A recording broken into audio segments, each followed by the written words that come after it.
हाय, सो जैसे कि मैंने प्रॉमिस किया था, आई एम बैक। एक दिन थोड़ा डिले हो गया क्योंकि मेरा खुद का इंटरनल एग्जाम चल रहा था कॉलेज में और मैं उसे फोड़ के आई हूँ। रिजल्ट आएगा तो बता दूंगी, दिखा दूंगी, ठीक है। और अभी मैं आ गई हूँ बहुत एक मस्त सा चीज़ लेके तुम लोगों के लिए, दैट इज 2 पेज। पहले तो मैं ये बता देती हूँ कि ये वीडियो है क्लास 12 सीबीएसई स्टूडेंट्स के लिए, साइंस स्टूडेंट्स के लिए जो इस साल बोर्ड एग्जाम देने वाले हैं, मतलब 2024। मैंने 2023 में अपना बोर्ड क्लियर किया है, ठीक है। और उस दौरान मैंने तो अपने आप किया था सब कुछ, पर मैं नहीं चाहती थी कि मेरे बाद के जूनियर्स होंगे, मेरे भाई बहन होंगे, उनको मेरी तरह इतना तकलीफ सहना पड़े। मैं जब अपने प्रिपरेशन कर रही थी ना, आई ऑलवेज वांटेड कि मेरे को कोई ना राह दिखाने वाला हो, सही से मेरे को गाइड करे। I have wasted so much of my time reading absolutely nonsense things which will never ever help me or come in the exam. End of the day तो हमें मार्क्स ही चाहिए। आई डोंट वांट कि तुम लोग भी वो गलतियां दोहराओ और अभी तुम्हारे पास टाइम भी नहीं है।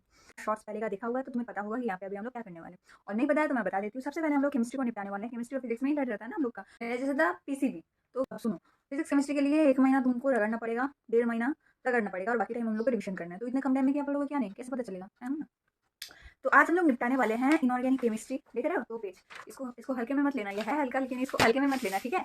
1 साल का जो मेरा मेहनत मैंने यहाँ पे डाल दिया है तुम लोग के लिए, और अब मैं बताने वाली हूँ क्या क्या चीज पढ़ने से तुम लोग का मार्क्स आना गारंटेड है। अब सुनो मेरी बात ध्यान से। यहाँ पे अभी मेरे को देखने वाले 3 कैटेगरी के स्टूडेंट्स होंगे। एक तो टॉपर्स जो ऑलरेडी सब कुछ पढ़ के बैठे हैं, जिनको अभी टाइम है रिविजन सिर्फ देने का, मतलब उनका एम है 95% अबव, ठीक है। वो लोग के लिए ये वीडियो हाँ देख सकते हो, यही से तुम लोग का मैक्सिमम क्वेश्चन 80% क्वेश्चन यहीं से आएगा, ठीक है। वो लोग ये देख लो कि क्या ज्यादा इंपॉर्टेंट है, अगर अभी तक तुम्हें पता नहीं है, ठीक है। सेकंड कैटेगरी के जो स्टूडेंट्स होंगे उनको 80% मार्क्स अभी चाहिए होगा, उनके लिए ये वीडियो बेस्ट है, ठीक है। और थर्ड कैटेगरी के जो स्टूडेंट्स है, जो सोच रहे हैं कि कैसे पास करे, ठीक है, कुछ गलतियों की वजह से पूरा साल पढ़ाई नहीं किया है, अभी पढ़ना चाहते हैं पर पता नहीं कहाँ से शुरू करे, लग रहा है कि अब तो गए, अभी यहाँ पे आ गए हो ना, अभी सिर्फ प्रोडक्टिव काम होने वाला है। इतना शॉर्ट एंड क्रिस्प में बना के लाई हूँ, और क्या चाहिए। 4 पेज नहीं पढ़ पाओगे क्या? क्या गोबर हो तुम? है नहीं हो तुम, गधे नहीं हो तुम, इंसान हो, ठीक है, इंसान की तरह रहो। तो अभी हम लोग को ये पढ़ना है। सबसे पहले हम लोग कोऑर्डिनेशन कंपाउंड का पढ़ेंगे। सुनो, मेरा जो ये नोट्स है ना, मैं इसको टेलीग्राम पे अगर तुम लोग बोलोगे तो मैं शेयर कर दूंगी। तुमको सिर्फ इतना पढ़ना है, तुम सिर्फ इतना पढ़ो, पास तो तुम गारंटेड करोगे, गारंटेड, ठीक है। और 80% वाले लोग यहीं से क्वेश्चन आएगा। तुम भी वाई जाके देख लो, तुम मॉक टेस्ट भी देने वाले हो ना जनवरी में तुम लोग, अगर half of you will be giving mock test, ठीक है। वो लोग देख लेना यहाँ से क्वेश्चन आया कि नहीं आया, फिर बिलीव कर लेना मेरे को, ठीक है। मैं बता रही हूँ, don't take it as granted. ये जो मेरा वीडियो होने वाला है ना, धमाका होने वाला है। शुरू करते हैं बिना किसी के ना। सबसे पहले कोऑर्डिनेशन कंपाउंड में से हम लोगों को क्या पढ़ना है। सबसे पहले, इतना छोटा तो सिलेबस कर दिया इनऑर्गेनिक केमिस्ट्री का, जाओ ना यार। 3D जो है पीरियोडिक टेबल में, उसको याद कर लो ना। मैंने कैसे किया था याद देखो, साइंस टीवी कर्मन फीकू निकू जिंक। एलिमेंट्स तुमको याद होना चाहिए 10। आज का टास्क है पहले एलिमेंट्स को याद करो। सेकंड, अब क्या करना है, उससे क्या फायदा होगा, उसी से पूरा चैप्टर है कोऑर्डिनेशन कंपाउंड में, तुम उसको याद कर लो। तुमको दी ब्लॉक में भी हेल्प मिलेगा, तुमको यहाँ पे भी हेल्प मिलेगा। वहां से तुम्हारा नोमेनक्लेचर हो जाएगा। नोमेनक्लेचर बहुत ईजी है इस चैप्टर का, बाकी ऑर्गेनिक की तरह टफ नहीं है, बहुत ईजी है, ठीक है। तो कुछ स्टेप्स है वो यहाँ पे लिखा हुआ है, ठीक है, वो तुमको मेंटेन करके नोमेनक्लेचर करना है। अच्छा, एक बार तुमको वो याद हो गया, फिर तुम कोऑर्डिनेशन नंबर भी निकालना आ जाएगा, तुमको ऑक्सीडेशन नंबर भी निकालना आ जाएगा। बस और क्या है इस चैप्टर में, कुछ नहीं है। सुनो अब ध्यान से। नोमेनक्लेचर निकालने के लिए लिगैंड तुमको पता होगा, नहीं पता है तो देख लेना, ठीक है। एकदम इजी है। लिगैंड मतलब एक जो ब्रैकेट में कुछ भी रहेगा, ठीक है, उसको लिगैंड पकड़ लेना। जैसे कि तुमको नोमेनक्लेचर तो आया ही होगा क्वेश्चन में अभी तक, हाफ ईयरली में या फिर प्री बोर्ड्स में देख लेना, ऐसा एक कुछ रहेगा, ठीक है। ये जो ब्रैकेट में है ना, इसको बोलते हैं लिगैंड्स, ठीक है। ब्रैकेट के पास लिखा है ना 3, तो सबसे पहले हो जाएगा ट्राई। तुमको मैं एग्जाम्पल से ही स्टार्ट कर रही हूँ, ठीक है। यहाँ पे इसको ध्यान से देखो, इसको ध्यान से देखो, ठीक है। हाँ, तो अभी नोट कर लिया, पॉज करके नोट कर लिया करो, ठीक है। तो अभी क्या होगा फिर, सबसे पहले नंबर ऑफ लिगैंड लिखना है, तो यहाँ पे ट्राई हो जाएगा, 3 है ट्राई, 2 होगा डाई, ठीक है। अच्छा, ट्राई हो गया। फिर हमको जो हमारा लिगैंड है ना, वो अल्फाबेटिकल वाइज होगा, मतलब अगर ए और बी है तो फिर ए पहले होगा, अगर दोनों ए है हाँ तो फिर सेकंड लेटर काउंट होगा। यहाँ पे जैसे एमिन है और वाटर को एक्वा बोलते हैं, ठीक है। तो देखो एमिन पहले आ जाएगा क्योंकि एम है ना, ऐसे इनक्यू से पहले आता है। क्या आ गया, बहुत ईजी है। तो ट्राई एमाइन, फिर ट्राई एक्वा, फिर क्रोमियम जो पहले का था, दैट इज नॉट लिगैंड। सबसे पहले जो लिखा हुआ था ना CR, that is just an element, तो एक नया। और उसके बाद ऑक्सीडेशन स्टेट इन रोमन। अच्छा, ऑक्सीडेशन स्टेट इन रोमन निकालना। अच्छा, उसके लिए तुम लोग को ऑक्सीडेशन स्टेट आना चाहिए, ठीक है। मेटल एटम जो यहाँ पे क्रोमियम है वो हम लोग का मेटल एटम है, ठीक है। एंड अगर नेगेटिव होगा तो वहाँ पे 8 हो जाएगा। सपोज क्रोमियम है तो क्रोमेट हो जाएगा, जिंक है तो जिंकेट हो जाएगा, ठीक है। ऐसे तुम लोग का हो जाएगा। अच्छा, अब तुम्हें ये नोमेनक्लेचर निकालना आ गया, जानना है कि कौन सा लिगैंड नेगेटिव है, कौन सा न्यूट्रल है, कौन सा पॉजिटिव है। पॉजिटिव ध्यान रखने का कोई जरूरत है ही नहीं, क्योंकि पॉजिटिव बहुत कम है, मैक्सिमम नेगेटिव है। और न्यूट्रल तुम्हें याद करना है, न्यूट्रल वाले लिगैंड्स को, जैसे कि वाटर हो गया, कार्बोनिल हो गया, ठीक है। और ईएन कभी कभी देता है, ईएन को बोलते हैं इथाइलिन डायमिन, ठीक है। ये सब छोड़ो। नेक्स्ट आता है हम लोग का स्टेरियो आइसोमेरिज्म। यहाँ पे ना 2 चीज है, ज्योमेट्रिकल और ऑप्टिकल। तुम अपना एनसीईआरटी का बुक खोलो, तुमको दिख जाएगा। ये दोनों चीज ना थोड़ा तुम लोग को देख लेना है। और ऐसे क्वेश्चन में से, जैसे कि एक सपोज ऐसे दे दिया फिगर, फिर बोला कि इसका नोमेनक्लेचर बताओ, इसका मैग्नेटिक मोमेंट बताओ, इसका ऑक्सीडेशन नंबर बताओ, इसका कोऑर्डिनेशन नंबर बताओ, बस। और क्या पूछेगा, तुम देख लो खुल खुल के, यही आएगा। मैग्नेटिक मोमेंट क्या होता है, उसका एक छोटा सा फॉर्मूला होता है, ठीक है। छोटा सा फॉर्मूला होता है, दिख रहा है, U is equal to root over n into n plus 2। n होता है नंबर ऑफ अनपेयर्ड इलेक्ट्रॉन्स। अब अनपेयर्ड इलेक्ट्रॉन्स ये क्या होता है, अनपेयर्ड इलेक्ट्रॉन्स तब निकलता है जब हम लोग वीबीटी कर रहे होते हैं। वीबीटी क्या है, वीबीटी में बेसिकली स्ट्रॉन्ग और वीक लिगैंड तुमको पहले जानना पड़ेगा। स्ट्रॉन्ग और वीक लिगैंड कैसे समझेंगे, उसके लिए तुम्हारे पास स्पेक्ट्रोकेमिकल सीरीज होना चाहिए लिखा हुआ, ठीक है। एकदम ईजी है। तो हमें स्ट्रॉन्ग लिगेंड्स को याद कर लेना है, क्योंकि स्ट्रॉन्ग लिगेंड्स याद हो जाएगा तो बाकी तो हो ही गया week ligand, simple. H2 neutral होता है, कभी कभी उसको स्ट्रॉन्ग ही पकड़ लेते हैं, ठीक है। उसके बाद से जैसे EDTA हो गया, NH3 हो गया, EN हो गया, CN और CO का ज्यादा देता है, मैं बता देती हूँ, ठीक है, सिंपल है। CN और CO का ज्यादा देता है, वो दे दिया मतलब समझ लेना स्ट्रॉन्ग है। स्ट्रॉन्ग लिगेंड होगा तो पेयरिंग होगा, हो गया।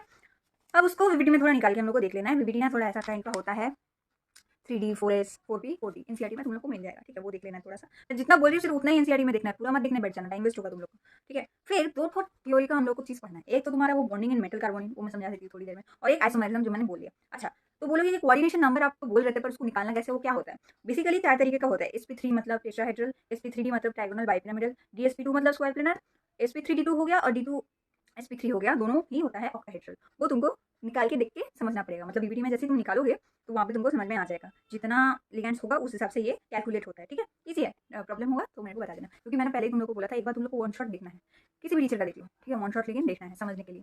और मीडियम वाले हो तो फिर तो तुमको बताइए ये सब चीज़ याद करना है तुम लोग। अच्छा, अब एक VBD तो मैंने बता दिया 3D 4S 4P और 4T। अब एक होता है CFT। CFT क्या होता है? सेम ही चीज़ होता है यहाँ पे, जैसे हॉरिजॉन्टल हो रहा है वहाँ पे वर्टिकल होता है। क्या होता है? नीचे 3 होता है और ऊपर 2 होता है। नीचे वाले को D2G कहते हैं, 3 बॉक्स ऐसे होता है, 3 स्क्वायर होता है, ठीक है, और ऊपर वाले को EG बोलते हैं, 2 बॉक्स होता है। तो नीचे वाले को नाम होता है जैसे DXY DYZ DXZ, और ऊपर वाले का होता है DZ और DX2 Y2। वो सब याद करने की जरूरत नहीं है, हम लोगों को याद क्या करना है फिर दीदी, हमें बस इतना याद रखना है कि स्ट्रॉन्ग जो लिगेंड है ना, वो CFT में जैसे स्ट्रॉन्ग लिगेंड है CN है या CO है, तो क्या होगा, सब 6 है, ठीक है। तो स्ट्रॉन्ग लिगेंड के केस में पहले नीचे का फुलफिल होगा 1 2 3 4 5 6, और यही अगर वीक लिगेंड होता ना तो क्या होता है, नीचे 1 2 3 फिर ऊपर जाता 4 5 फिर नीचे आता 6, समझ गए? ऐसे होता है CFT में, और कुछ नहीं, बहुत ईजी है। एक हम लोग का है CFSE, ये एक फॉर्मूला टाइप कभी कभी मांग लेता है कि सॉल्व करो भाई, ठीक है। तो इसका एक फॉर्मूला होता है n into minus 0.4 delta 0 plus m into 0.6 delta x, ठीक है, प्लस एक्स। तो यहाँ पे WL जो है वीक लिगेंड जो है वो x होता है, ठीक है। अच्छा, जो n होता है वो होता है इलेक्ट्रॉन्स इन T2G। T2G मतलब नीचे का, बस T2G और EG याद रखना, नीचे का 3 ऊपर का 2, T2G, ठीक है। अच्छा, number of electrons in T2G, suppose नीचे है 3 तो 3 कर देना, और m होता है number of electrons in EG में कुछ नहीं है तो 0 कर देना। अच्छा, जो डेल्टा वो होता है that is basically splitting energy, वो देने का जरूरत नहीं है।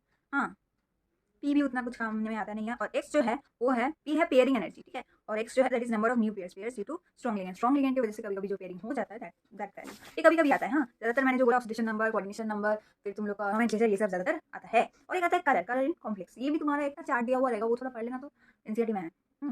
और एक चीज, स्ट्रॉन्ग लिगेंड अगर होगा तो स्प्लिटिंग ज्यादा होगा और एनर्जी कम हो जाएगा, ठीक है, क्योंकि E इज प्रोपोर्शनल टू 1/λ, ठीक है। तो कलर क्योंकि होता ही है DD ट्रांजिशन की वजह से, वो D ब्लॉक और F ब्लॉक पढ़ाते समय मैं बता दूंगी, ठीक है। और DD ट्रांजिशन किसको कहते हैं, अच्छा ये भी जान लो। DD ट्रांजिशन मतलब जो मैंने T2G और EG का बताया, उसके मिडिल में जो गैप है उसको DD ट्रांजिशन कहते हैं। उसकी वजह से गैप जितना होगा उतना कलर आएगा। इसी वजह से D0 और D10 में कोई कलर नहीं आता है, दे आर कलरलेस, क्योंकि कोई पेयरिंग होता ही नहीं है। मतलब D10 में तो पूरा भरा हुआ रहता है, तो कलर कहाँ से होगा, ट्रांजिशन कहाँ से होगा, थोड़ा तो गैप होगा तब ना ट्रांजिशन होगा। D0 में तो कुछ होता ही नहीं है, तो ट्रांजिशन कहाँ से होगा, समझ गए? अब D1 D2 क्या है, वो जो मैंने बोला था सबसे पहले, क्या बोला था, क्या याद करना है हम लोग को, D सीरीज याद करना है। कहाँ से याद करना है, पीरियोडिक टेबल से। साइंस टीबी कार्बन फीकू निकू जिंक, जो जिंक है देखो काउंट करके 10 नंबर पे आता है, जिंक का कलर नहीं होता। और सबसे पहले क्या आता है, साइंस मतलब SC स्कैंडियम 0, उसका भी नहीं आता। हो गया और क्या है। CFSE और दो फॉर्मूलाज होता है, वो थोड़ा देख लेना, कभी कभी आता है कभी कभी नहीं आता। ऑप्टिकल आइसोमेरिज्म क्या होता है पता है ना, mirror images which can be superimposed, ठीक है। अगर कोऑर्डिनेशन नंबर का डेफिनेशन पूछ लिया तो क्या बोलोगे, number of monodentate ligand attached to central metal ion. मैं यहाँ पे देख रही थी तो देखते देखते मुझे याद आया कि एम्बीडेंटेंट जो लिगेंड है बहुत बार वो क्वेश्चन में आता है, वो थोड़ा पढ़ लेना तुम लोग, ठीक है ना, वो पढ़ लेना थोड़ा। जो मैं बताने जा रही हूँ कान खोल के सुनो, ये मतलब आएगा ही आएगा, पकड़ लो तुम, ठीक है, ये आएगा ही आएगा, और मैं आ जाए जैसे भी आएगा। स्ट्रक्चरल आइसोमेरिज्म कितने टाइप से होते हैं, 4 टाइप से होते हैं, ठीक है। एक होता है तुम्हारा आयनाइजेशन, दूसरा होता है कोऑर्डिनेशन, तीसरा होता है सॉल्वेट, और चौथा होता है लिंकेज। क्या होता है इसमें, आयनाइजेशन में डिफरेंट आयंस होते हैं, आयंस जो होंगे वो डिफरेंट होंगे, मतलब बेसिकली ब्रैकेट के बाहर वाला जो होगा वो डिफरेंट होगा, ठीक है। अच्छा, एलिमेंट पकड़ लो। कोऑर्डिनेशन में कैटायन और एनायन डिफरेंट हो जाएंगे, ठीक है, तो जगह CR हो जाएगा, CR की जगह CO हो जाएगा, तो वैसे इंटरचेंज होता है यहाँ पे देखो, तो फिर उसे हम लोग कोऑर्डिनेशन बोलते हैं। सॉल्वेट में क्या होगा, कॉम्पोजिशन ही डिफरेंट हो जाएगा, पूरा कॉम्पोजिशन जब डिफरेंट हो जाएगा तब उसको बोलते हैं कि वो सॉल्वेट है। और लिंकेज में क्या होगा, लिंकेज में जो लिंकिंग एटम होगा वो डिफरेंट होगा, ठीक है, तो लिगेंड के साथ जो जुड़ा हुआ होगा तो वो डिफरेंट होगा। क्वेश्चन कैसे आता है, क्वेश्चन आता है या तो ऐसे डायरेक्ट आ जाएगा कि difference between ionization coordination structural isomerism, या आएगा what are the different types of structural isomerism, या आएगा डायरेक्ट तुमको एग्जांपल्स दे देगा, ऐसे क्वेश्चंस एलिमेंट्स दे देगा ऐसे, ठीक है। और तुम्हें क्या करना है, तुम्हें वो पूछेगा कि ये कौन सा किसका एग्जाम्पल है, आयनाइजेशन है कि कोऑर्डिनेशन है कि सॉल्वेट है कि लिंकेज है, किसका है, वो तुमको देख के समझ के बताना पड़ेगा। ओके, और लास्ट जो मैं बताई थी कि मेटल कार्बन बॉन्डिंग का मैं तुम लोगों को समझा दूंगी, कम्स अंडर वर्स थ्योरी। इसमें क्या होता है, यहाँ पे बोल रहा है कि मेटल आयन पोजेस करता है दो टाइप्स ऑफ बैलेंस, एक प्राइमरी एक सेकेंडरी। ठीक है, जो प्राइमरी होता है वो आयनाइजेबल होता है और जो सेकेंडरी होता है वो नॉन आयनाइजेबल होता है। Every metal has fix number of secondary valency known as coordination number, उसको कोऑर्डिनेशन नंबर कहते हैं। ठीक है, सेकेंडरी वैलेंसी हमेशा फिक्स होता है और primary satisfied by anions and secondary satisfied by negative. अब कुछ नहीं समझे, अब मैं समझाती हूँ। ठीक है, अच्छा, यहाँ पे बेसिकली मेटल कार्बोनिल का बॉन्डिंग हम लोग दिखा रहे हैं। तो ये होता है हमारा CO लिगैंड से। CO लिगैंड क्या था, स्ट्रॉन्ग लिगैंड था। फिर ध्यान से तुम लोग देखो यहाँ पे। ठीक है, ये है एक कार्बन, ये है मेटल और ये है ऑक्सीजन। ठीक है, तो सबसे पहले क्या होगा, सबसे पहले कार्बन बोल रहा है कि मेरे को तुम्हारा थोड़ा दो ना, ये दो ना थोड़ा, ये जो फील्ड है ना तुम्हारे पास 4 है तो दो मेरे को दे दो। तो मेटल बेचारा दयालु, तो वो बोला ले लो। तो इस बॉन्डिंग को हम लोग पाई नाम दे देते हैं। ठीक है, उसने अपना 2 इलेक्ट्रॉन इसको दे दिया, क्या दिया, इलेक्ट्रॉन दे दिया। तुम लोग गलत कुछ मत समझना तो उसने अपना 2 इलेक्ट्रॉन इसको दे दिया। ठीक है, तो अब वो बोल रहा है बाबा तेरे को तो मैं दे दिया पर अभी मेरे को खाली खाली से लग रहा है, एक काम कर तू भी मेरे को दो दे दे फिर से। ठीक है, तो वो भी अपना एक बॉन्ड क्रिएट कर रहा है इसके साथ। वो बोल रहा है कि ठीक है मैंने तेरे को दिया अब तू मेरे को दे, तो बोल रहा है अच्छा ठीक है मैं भी एक बॉन्ड को बनाता हूँ। तो उसका बॉन्ड का नाम हो जा रहा है सिग्मा। ठीक है, एक पाई बॉन्ड पहले वाला बॉन्ड जब मेटल कार्बन को दे रहा है और कार्बन जब मेटल को दे रहा है दैट इज सिग्मा हो गया। और साइड में ऐसे ही ऑक्सीजन ऐसे ही पड़ा हुआ है, इसको कुछ ठंडा कुछ काम है नहीं, ऐसे ही मतलब काम लेकिन है, पर मैं समझाने के लिए बोल रही हूँ। अभी कोई बॉन्डिंग का काम नहीं है, वो बस ऐसे ही चिपका हुआ है कार्बन के साथ। क्योंकि मैंने क्या बोला था, मैंने बोला था ये हो रहा है CO की वजह से, क्योंकि स्ट्रॉन्ग लिगैंड है। तो वो दोनों तो साथ साथ रहेंगे ना, हम साथ साथ, उनको तुम अलग नहीं कर सकते। बीच में आ गया मेटल, साइड से बोल रहा है ए देना, उसने पहले दे दिया, हेल्प किया कार्बन को, फिर मांग रहा है कार्बन से। तो कार्बन बोल रहा है ठीक है मैं ऐसा एक स्टेट फॉर्म कर लेता हूँ कि मैं भी तेरे से कंटिन्यू ले रहा हूँ और मैं तेरे को कंटिन्यू।